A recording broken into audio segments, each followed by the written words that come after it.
Hi, so today we're looking at the Palitoy Action Man Space Ranger Commando. Now, this isn't the first Space Ranger I owned.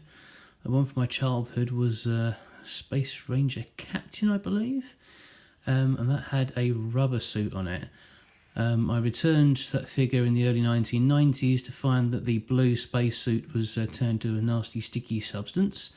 I hastily removed it from the figure, saving the figure. But came back to that same suit a few years later, and it had turned into disgusting goo, just like we're talking full-on slime.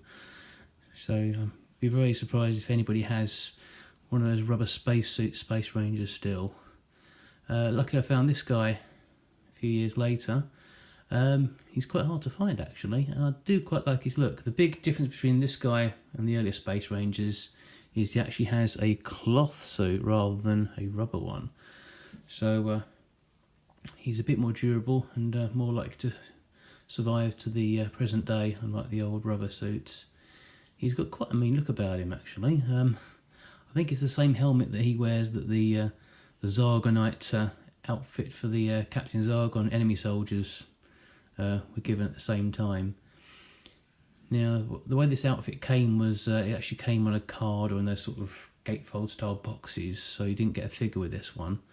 Had to provide your own figure.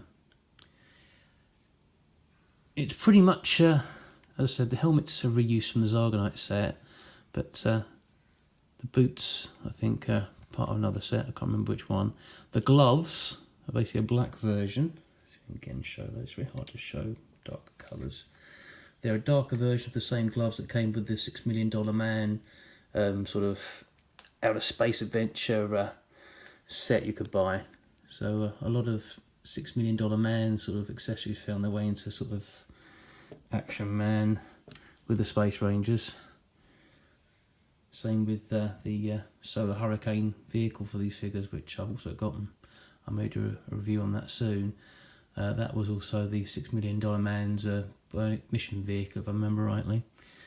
So this guy is almost complete. The only thing he's missing, if you look on the back here, he's got his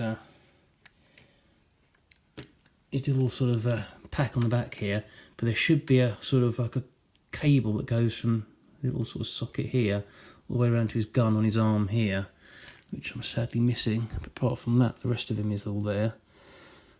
Yeah, I said he's quite a nice little figure, actually. I do quite like him. Of course, these guys had no sort of real backstory and no sort of individual code names or identities or anything like that. So I tend to borrow the sort of the G.I. Joe names for their various characters and allocated them to my various Action Men figures. And I like to call this guy Snake Eyes, because you don't really see his face very often. I also actually have a more common Space Ranger figure here, which is the Talking Commander. Over there, have him there. This guy is a little bit more easy to find, and with my naming conventions, I've ended up calling him Hawk. Yeah, so all these G.I. Joe names are getting recycled in my strange little Action Man universe. He's got the sort of pull string thing here, which I haven't pulled for years. I'm sure this will raise it. Yes, it's very, very slow, as I thought it would be. At one point, I was always seeing just the bodies for these on eBay. There were people selling huge lots of just the bodies with the talking mechanism. I wish I actually bought one now, knowing how badly mine's getting sort of eroded as years go by and slowing down. Still, glad I got these guys, and as I said, at some point I'll maybe try and pull out the Solar Hurricane so we can sort of see their ride. It's quite a nice vehicle. Mine's not complete and it's a little bit aged and a little bit yellow on the windscreen, but so it's probably worth seeing, so I will try and get that out and do a review on that at some point in the future. But still, these are great guys. Glad I got them, and their spacesuits. I should give this guy sort of twirl around as well. There you go. He's not got such an interesting back as the other guy, but it's probably worth a quick look. So he's the Commando, and he's the Commander. He's the Commando, as it were.